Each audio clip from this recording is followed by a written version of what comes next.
Hello and welcome back to my kitchen. We are making this month's reader recipe and it's actually one of my most favorite sweet treats. We're baking up some old-fashioned pound cake today. Everybody is gonna love it. I know you will too. So let's go ahead and get started.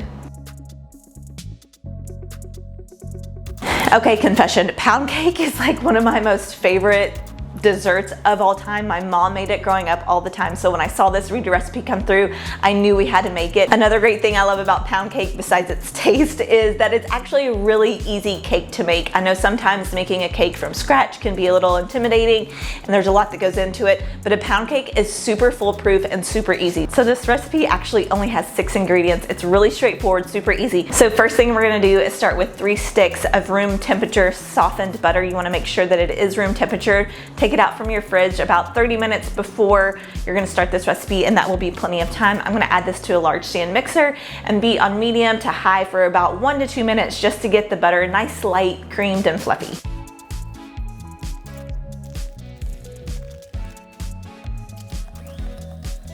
Okay, the butter is nice, light, and fluffy. You're also gonna wanna scrape the inside of your bowl after each addition. Next, we're gonna add 3 cups of sugar just straight into the mixer with the butter. And we're gonna beat this on high for 3 to 5 minutes. You wanna really get this butter and sugar nice and light and fluffy and creamed together. So just go ahead, lock it in place and let it go.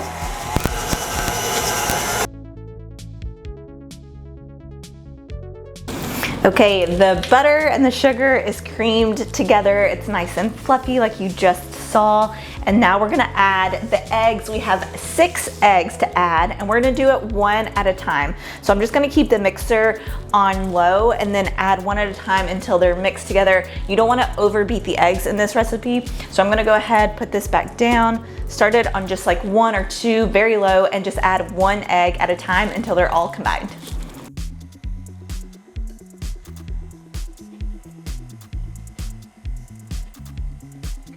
Okay, the eggs are just incorporated. Like I said, you don't want to overmix it. And then the next thing we're going to add is 3 cups of flour. So it's really easy. 3 sticks of butter, 3 sticks of sugar, 3 cups of flour, hence the name pound cake. There's equal amounts of everything, so you can't mess it up. So we're just going to slowly add about half of this flour that I've sifted and mix it, and then we'll add the other half after we've scraped down the sides and the bottom of the bowl.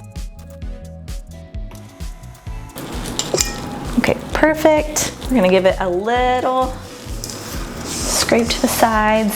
I'm actually gonna add the last 2 ingredients now while it's mixing with the rest of the flour. So the last 2 ingredients are a tablespoon of vanilla extract and a teaspoon of almond extract. I always use vanilla bean paste in my baking. I think it gives a much better flavor, and I usually just eyeball everything. So I'm gonna do about a tablespoon of this as well. I'm gonna go ahead and add it in now and then add the rest of the flour in and give it its final mix.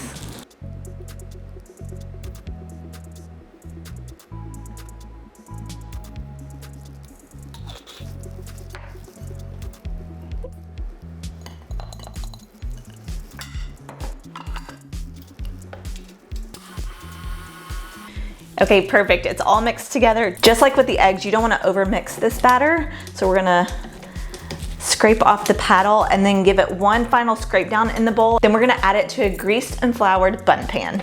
Okay, the batter is ready to be poured into the pan. I just have a regular bundt pan. You can use any shape or kind that you want. I have it buttered and floured. This is just gonna help ensure that the cake batter as it bakes doesn't stick to the pan when you get it out afterwards. So we're gonna add it straight to the bowl or the pan. And pound cake is a very thick batter, so I like to just kind of spoon it around the bundt pan and then we'll even it out at the end.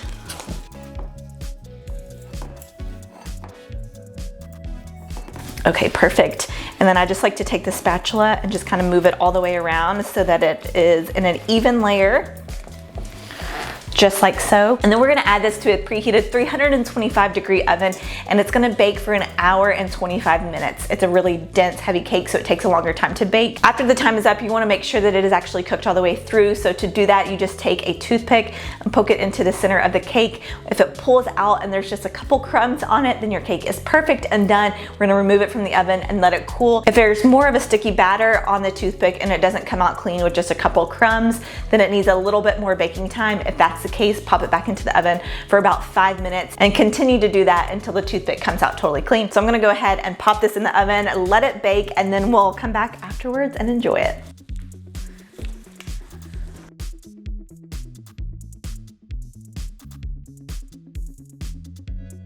Okay, the baking is done, and as you can see, the toothpick came out fully clean with just a couple crumbs on it, meaning that the pound cake is baked all the way through completely. I just removed it from the oven and let it sit on top of the stove to cool in the pan for about 10 minutes. And then I flipped it out of the pan and put it on a cooling rack and let it cool completely before serving. Old-fashioned pound cake pairs perfectly with fresh strawberries and whipped cream for a fun twist on strawberry shortcake for the perfect summertime dessert. This cake is very easy to make. It's delicious. Everybody's gonna love it, and I know you will too. So for the full recipe, head on over to KentuckyLiving.com. Everything that you need to know, plus so many other delicious desserts to enjoy this summer, will be there. Thank you so much for joining me in my kitchen today, and until next time, I will talk to you all very soon. Bye.